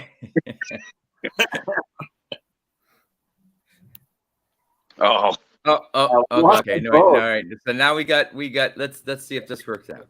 There we go. So wait, Jake was the culprit? No, you were. How was I the culprit? Your video probably didn't stop playing in the background from YouTube. Yeah. Oh, good. that makes sense. We hear Jake, and you were like loud as shit. Yeah, Jake can't even talk. We can't hear him. His mic's not working. What's up, guys? We had pantomime, Jake. What's up, James? Sorry if I made bad live streaming. What hat are you wearing there, brother? You just ruined it, James. Yeah. I was like all into the conversation, and I was like, let me hop on, even if it's for like 10, 15 minutes.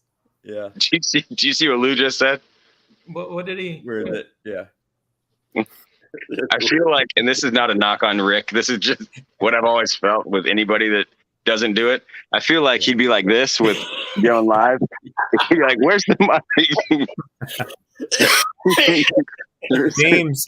It's great to talk to you live. Great to talk to you too, live.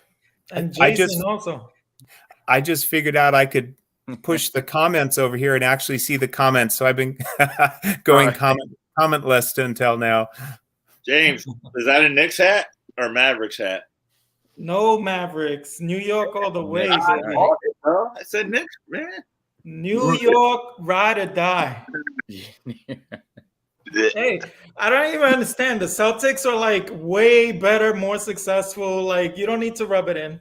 Listen, do you want to know something else that's going to mess with your brains? What? I like the Chicago Bulls. You're a front runner. That's what you are. You're a classic. No, I've liked them ever since. Actually, the last time I watched a full basketball game. No. Jake, you still can't hear you. Wrong with Sign language. We're trying. Yeah, I'm Somebody get Rick in. The last time I watched NBA game, full length NBA game, is when Jordan went to the Wizards. That's the last time. I was like, it's not the same basketball for me. Yeah, I love the 90s basketball. Now it's a little tough watch. Yeah, I'd rather go to a college game. Yeah, well, it is all sports. All sports are like morphing and changing. Oh, yeah. Yeah. So what's up? Well, what other vintage topics were you talking about? I didn't listen to the last 5 minutes. Well, we're just, I don't know, it's gone from stuff at the National, what we may We're find, all what over we the may not find, whether you would buy any authentic cards or a whole bunch of stuff. That was my question. Random. I bought an authentic Ty Cobb last year, and I knew I was getting it, but it was under $1,000, so I got it for like $750. When can I buy a Plains Day Ty Cobb for $750? Yeah. So I bit the bullet. Yep. I would do that too. But a T2, like I say, a T206 or something. If it looks nice, yeah, I'd get an authentic in that. And I think my top two for authentics, I would do any authentic 53 Satchel Paige, just because I love that card, and the Cons Wieners Teddy Ball game. I wouldn't care. The 54? Yeah. Well, I'd do the 54 also, but I'd like a numerical grade. Oh, you mean the Cons? Yeah. Yeah. But I also want the 54 tops too. Man, I think you could get a 53 Satch numerical. Yeah. I don't know. I got low budget, bro. I, I have champagne taste on a water budget. Yeah, we are. I, But that's I had what an the issue Warriors, I today. agree. I want to know what you guys would say to this. There was on eBay a T206 portrait Christy Mathewson that sold for $1085 for 1.5. Comps for 1.5 that look good were like $1350 to $1600. And I bit the bullet and I did not bid comp price because I was like, if I win this card, I don't know what the heck I'm gonna spend at the national. It went for $1,085 though. Williams. Somebody got a super steal. What- Super, so this it was had the- really great eye appeal. you say the T206. T206 portrait, Chrissy Mathewson. Wow. Would you blow your budget on a great deal knowing Yes. you're going to the national in a week? Yes. I would pack a boatload of ramen noodles. And go over there with a bunch of cards to trade, right? Yeah. I think I would buy any Hannes Wagner authentic. No. Huh? I would buy any Hannes Wagner authentic. Oh, Except yeah. 48 leaf. You wouldn't? Well, I already have it, so no. I don't. Oh. I would not blow my national budget because this is my first national. However, in subsequent nationals, maybe I would, but I don't have enough experience to blow my budget on some great deal at an online auction and I wouldn't know, would I go to the national and be sorry because there's all this opportunity, and so I wouldn't do it without more national experience. That's a good point. And I'm trying to be like fiscally responsible, and I set myself at a $1,000 to $2,000 budget, and I'll bring some trade cards also. So maybe I could have $3,000 to $4,000 worth of spending power. But man, oh man, with tax and shipping, I was like, this could be $1,400, $1,500, and Yeah. I'm bringing like scraps to do business out there. I couldn't tell you the last time I bought a card on eBay. Really? I haven't. Mm. I've done more trades in the past 2 months with guys like you, off the tube, and I've had way more fun than searching and going bloodshot eyes on eBay. Rick is saying James blew it. He knows the card. I sent. I shared the card with Rick, and he was like, "Go for it." Yeah, I don't know, James. I'm in the same sort of budget. I'm not taking anything to trade, but in terms of cash, it's maybe closer to the $2,000 than $1,000. But yeah, I don't. With that budget in mind, for me to spend probably at least half, if not a little bit more, on a card before the national, I don't. What I spend $100, $200, $100 or $200 on a card, knowing my national budget, yeah. But to eat up like maybe over half of what I have to spend at the national, it'd have to be a super deal. But yeah. I was hoping to snipe it. Hmm? I was hoping to snipe it. It was at like 500 Ooh. yesterday. And I was like, oh my God, if everyone's sitting on their money for the national, I could possibly snipe this card. And then when it climbed up to like 1,000, I was just like, I don't think I'm going to be able to snipe this one. Dave Blue Jacket is saying good luck with the Con Wieners. That's probably because he has like 8 of them, and they're all on PSA 9. Yeah. Yeah, I know, Dave. Good luck. That's why I said I'd buy one on Authentic. Yeah, that's such a great card. It is. John's going to be hitting the dollar boxes. Who has? Is that you again, James? No, I haven't touched no buttons. That's you touching buttons. Jake has an issue with his microphone. Just uses his phone or laptop. Yeah. Probably work. Geez, now things are. Whoa. I'm wondering if it's something maybe on my end. James got on here and what the Should I get off? Did I No, ruin the live stream? Is that me? I'm good. you're good. I think so. I It was a think we're okay filthy now. Brexit. I'm not sure what happened, but See, I don't see, know. it could be the host as well and the internet connection, but who knows? But I'm excited because John Mangini is going to help me get a rare card for $3 or less, I guess. Yeah. Heck yeah. Yeah. As Dave Blue Jacket said, good luck with that. Yeah. Is everyone going to go to the national here? Now, No. Wilson out. Jason? Yeah. Jason's No? out. Why not? What's your Could make it. excuse? Could make it happen this year with the time off. And What's- There's no my fires daughter's, next week. You're fine. huh? There's no fires next week. You're fine. I'm always working now. You need to get your priorities straight. I know. I'm going next year. I'm planning on next year, so I'm gonna start saving right now, and hopefully I'll have a enough for a PSA authentic satchel page. Well, But hey, none of that's us are what I going next did. year. Like the week after the national ended, I started saving for this year's national. Yeah, So yeah. I just couldn't make it happen this year, and my kind of falls in a bad spot. My youngest daughter's birthday is on July 24th, so it's like we very rarely ever get to celebrate it on the day, other than just at home. So like Yeah, the party's usually the weekend after. Yeah, 27th. That's right. Yeah, Maybe you could get her birth certificate changed. yeah. right. Just kind of- Like she's only turning 4. She doesn't know. Yeah, right. You were born in November.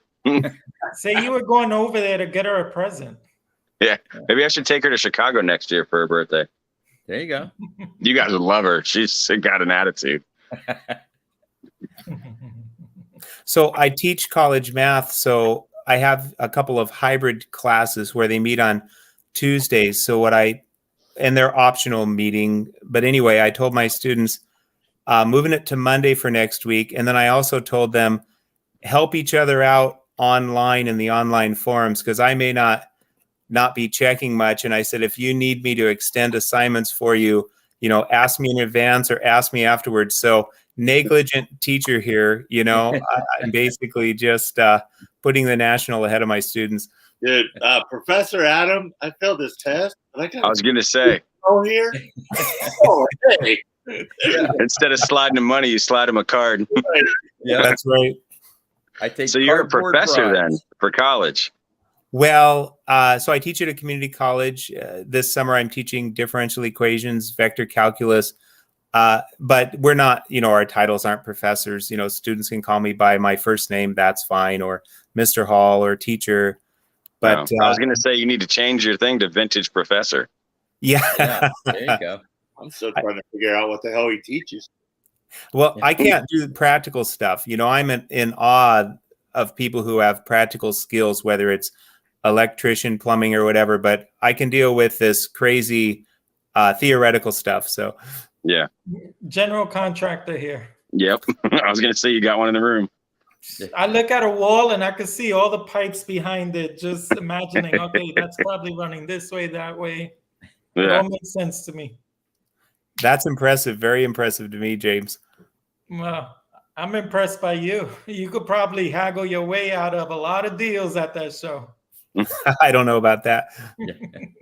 Just start talking Theoretically, equations, right? The comps on this card, theoretically. sale ratios. So, what do you collect, Adam? I'm not too familiar with you and your channel. I Sure. have to sub you up. So, I've been at this a couple years. In the past, I had collected mostly coins and stamps. I had collected some more modern, at the time, basketball cards. I was on Mike Moynihan's Golden Age of Cardboard podcast about almost 2 months ago. So then, he was gracious enough to have me and went through kind of my collecting history, but fell in love with vintage baseball a couple years ago and still kind of finding my way, mostly in the 50s, starting to dabble into the 60s. At this point, trying to get a card of a Hall of Famer or a card of a set where I don't have a a card for that set. I started out getting a number of who I would call the Yankee contributors, people like Eddie Lopad and so forth, because I like the Yankees a lot, and I'm intrigued by their dynasties over the years. So, just kind of, I'm not really in any rush to complete anything, but eventually I'd like to have at least one card from each set and complete the Hall of Famers from certain sets that I really like. But that's kind of, way down the road. At this point, I'm just kind of taking it one card at a time and mostly collecting vintage baseball. I do some Star Company basketball from 83 to 86. And I have a few key 1969 Topps basketball cards, but mostly doing the vintage baseball. Have a few pre-war as well. Nothing that would be modern, though. Okay. All right. I'm going to look you up after the live stream. Thank you. Yeah, I'm subscribed. I haven't listened to too much of your stuff, but I figured, it would come in time. So it's gotten hard for me to catch up with a lot of people because of work and stuff. So sometimes I'll just trickle in one or two new names a month and try to get familiar. It gets tough. I know I've been behind watch. I was on vacation all last week with crappy internet, which is good to relax, but bad for trying to get caught up on watching other people's videos, because forget about like Wi-Fi. I barely got like 1 bar to even get a text message sometimes, let alone watch a video. So yeah. And Don, I'm not familiar with you. What do you collect? I collect boxing cards, MVP guys from every year, New York Yankees. I don't really like them, but what the hell. I got this guy over here joining in. Hispanic, and I'm from New York, but I moved to Texas.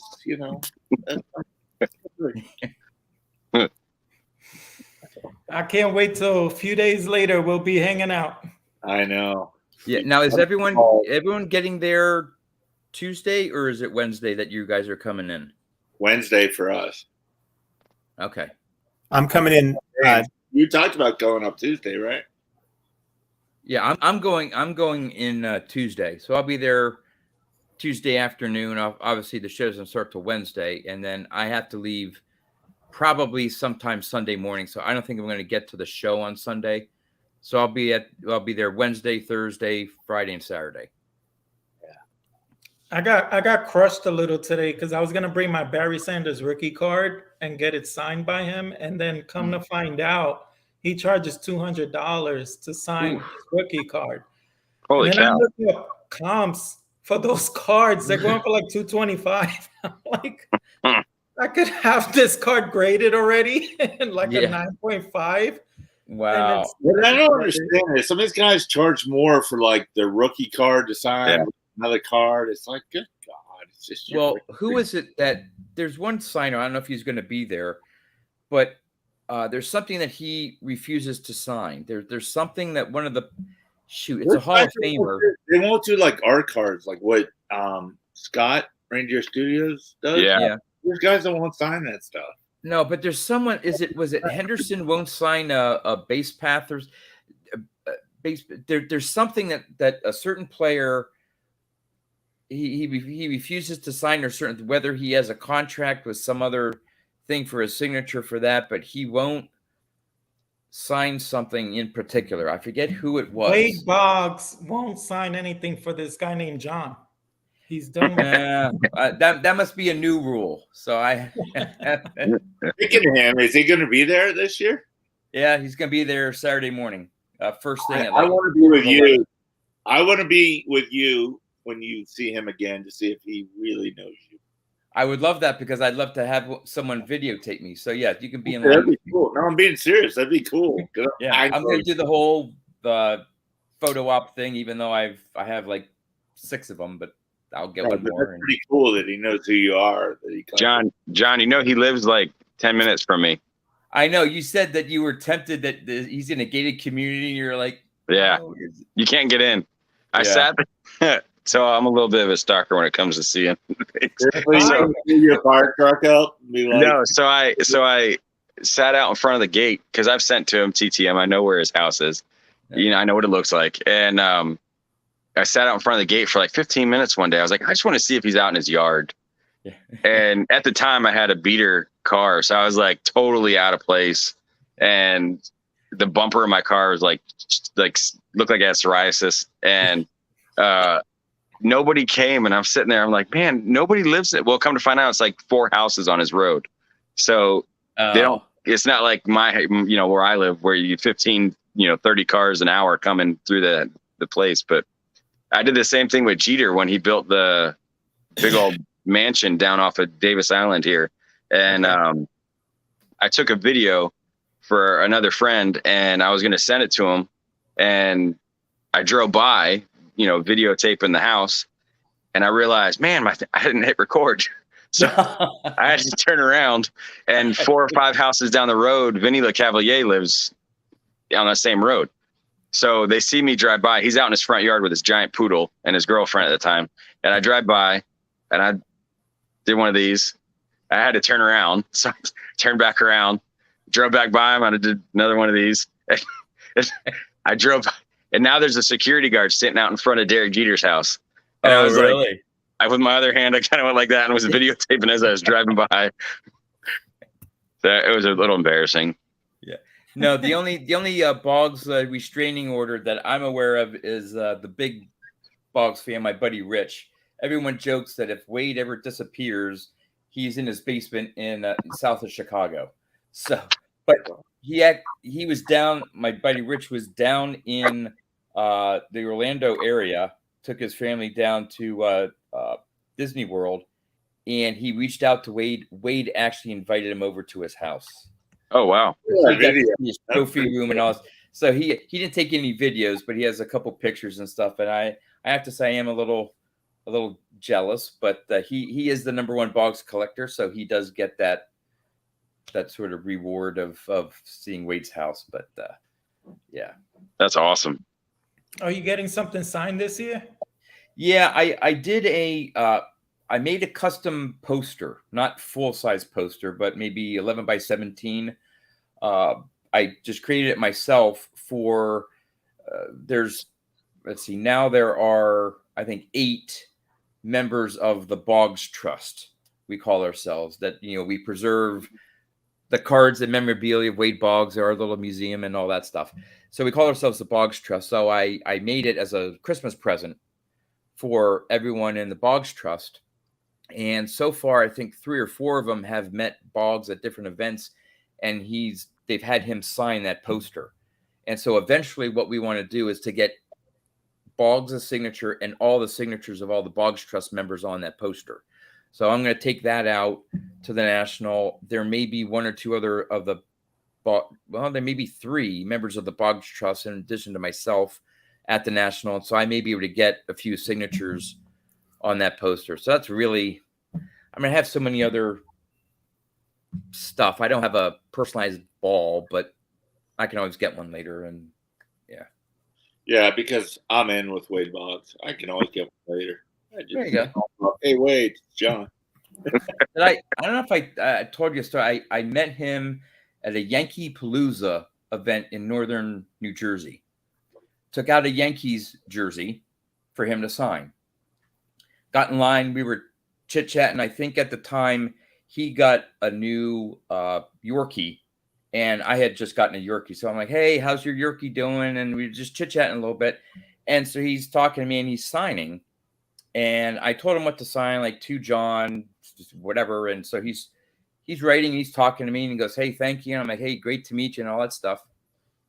I even take a picture of it to post online. Don't think anything of it. I get home, and I realize it's like, to John, thanks for being a great fan. He forgot to actually sign it. No. Yeah, in our discussion, we're just talking, it's doing good. Hey, thanks for stopping by. I'm like, hey, great to see you again. And I'm off. It's not until I get home. So I reached out to Wade, and I show him a picture. I said, Wade, during our conversation, you actually forgot to sign it. And he goes, oh, my bad. I said, can I send it down to you? He says, yes, send the shirt down to me and I'll sign it. And he actually signed it in the correct color pen. and I threw in a couple other things, hoping he'd like some of the photo op things that I got, and he signed those for me as well, and he That's mailed it awesome. back. So yeah, he was that was You great. did I'm a like, video oh my on that, god, I didn't can't you, believe yeah. Wow. I want to try to get Don Mattingly to sign some stuff for me, but I don't know. I've investigated. I don't know how to go about doing it. Does Is he he do there? any shows? Well, he's still coaching, so You got to Oh. get him at a time, private signing. he's untouchable, right? Yeah. You can't find him at this time. So I would have to try sort of fall into the beginning of not even the spring, because they're getting ready for spring training. So it would be like the fall into the winter. That's my time to try to find him Yeah. or send something out to him and hope. I don't know. I don't even know what he would charge. I've looked up stuff, and I've tried to reach out to TTMers, Yeah. and I can't find anything on him. Who is he with now? What team? Miami, I think, isn't he? Is he the hitting coach still at the Marlins? Yeah. I Okay. believe so. That's the last I heard he was. I don't keep track of those Yankees guys though. Well, he's a Marlin now, so Well, you could feel cool getting to know him now. he's always a Yankee to me. I sent Yeah. your package out, by the way, yesterday, so you should probably get it maybe Saturday, maybe Monday. All right, I got yours is going in the mail tomorrow. I'm So on let's duty go today. back to this trade thing. How did you guys instigate a trade? Like, how did you know what he had you wanted and vice versa to trade? It's a Me and surprise James? trade. Yeah, we're doing a blind trade. Seriously? Yeah. You got to open it like this. No, for real. I Yeah. wouldn't trade anything with James. I'd get a bunch of shit back. He's trading me his speakers. That's why he had such crappy sound earlier. I sent them a Tandy Radio Shack computer. One I that think was that's what like Jake was on. I think Some Jake was floppy on. disks. The 5.25 inch. Yeah. He sent me some dysentery from Oregon Trail. A Boggs on chicken. You never done a blind trade, Don? No, You want to do one? no. Okay. Screw you then. So again, I was checking some of the comments. You just basically card cards and send it to someone. What?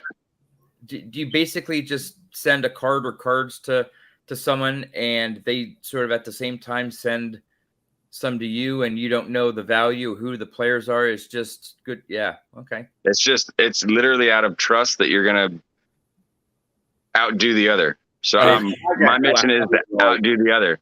So I got to outdo James. You liked, I would send. Wow. It's no contest, but he knows one thing I'm sending him, because per one of our texts we had back and forth. But the other stuff, he has no clue. Just a little clue, because we felt each other out through a conversation. Like, Wait, you filled each other up? lacking on. Really? Yes, Yeah, Don. Nice. It's that kind of room. You can do a lot through a phone call. Yep. Dude, this is only here. Imagine what AC is going to be like. With Rick and John, forget about it. We're gonna be breaking night like school kids.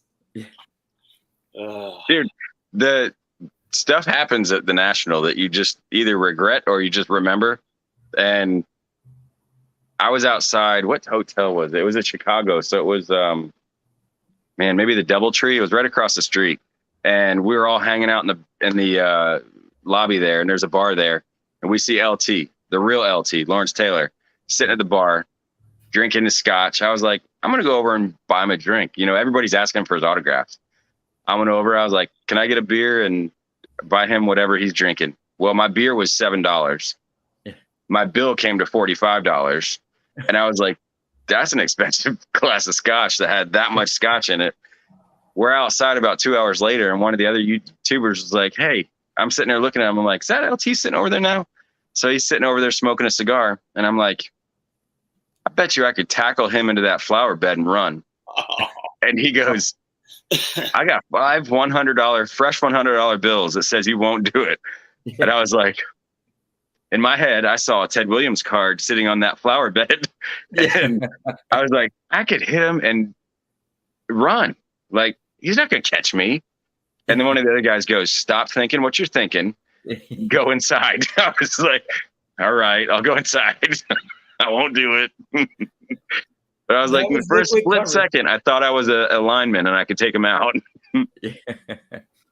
I need some of that beer you were drinking next time. Oh, yeah, it was the $10 Chicago show beers. Yeah. That's another thing, Adam. Don't waste your money on food or drinks in the conference center. It always sucks. The food's not good, and twice as much as what you should spend. Yeah. Yeah, I kind of figured bringing water and stuff, and not not buying any drinks there. But I kind of figured I could get by, with like sports bars, whatever, just like not even worried about, getting great food, except maybe like if guys get together at night or something, get better food then. Yep. Hey, do you know what time the event is on Thursday? I know where it's located, but I forget when Mike said that it's starting. Do you guys remember? I don't, to be honest. Okay. I can always reach out to him, but I forgot when it's later on. I think they give people time for dinners and stuff like that. So are you going to all the events? Huh? Are you going to all the events? Well, the 2 YouTube events I'm going to. I'm not going to the trader nights. Right? I'm probably not going to. Now, what's the second YouTube? Is that Friday night? Yeah, it's Rick or not Rick. Filmington. Oh, okay. Where's that? It's on some rooftop in some shady little alley. Yeah, it is on a rooftop with some hotel. Yeah. I don't know. Oh, really? Video. Okay. And then Saturday, I don't know. We'll have to plan something. Saturday, I think we're gonna be burnt out. Isn't Saturday night the party at Don's house? I'm thinking that's where it is. If you're not going to get your deposit back, you might as well make it worth it. No one knows the address where I am, including my roommates. Oh, I'll be handing them out. I'll be handing them all out. You don't even know where we're staying.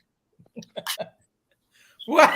I'm gonna give you a wrong address. I already have your money. I already have your Don money. is after he gets my money, he sends me a bad address. I don't care if you stay. See, Lou has the right spirit. Yeah, buddy. Oh, Yoga party. Food fight. Yep. Officer Lou. That sounds dirty. I'll bring some bed sheets. That's fine. We'll do a toga party. You better put some plastic bed sheets on Don's bed. Oh man. It's the rooftop. I just looked it up. The rooftop bar at the Claridge Hotel that Joe Silver Jackify and I think Filmington. That's Okay. it. On Friday at 7. Yeah. That sounds fancy. You guys got to wear a tie. Jeez, yeah. I don't know. I may have to bring my tux. Jeez. Only SGC slabs are accepted. Good one, James. Should roll in wearing a what's that dude? Jake Paul wearing a nice card inside of a GMA slab. Yeah. Well, SGC that knocks out Moynihan and John. Wait, Yeah. Yep. CSG all the way. No, it's SGC. Well, I gotta get up early today, tomorrow. So I think I'm gonna say goodbye to you guys. Yeah, I'm gonna head out too. I'm actually, the reason why I'm picking up our oldest here is it's sort of bedtime for them as well. I gotta. Me too. So that was about 2 hours. This was fun. I'm glad I just opened it up and we just had a free for all. I knew we'd have a free for all. So it was great, Adam and Jason, to have you on. I think this is the first time we've been on any type of live stream or anything like that. James and Don, this is the first time. Yeah, I've been on with James a couple times. So first timers all around. Yeah, except for James, he's on everybody's. Yeah. Well, and Don's on everyone's but my channel. But yeah, but now he's on. First time I ever got invited. Why am I getting roasted? What is going on over here? Hey, it's working around the room, James. You're good. Yep, we're good.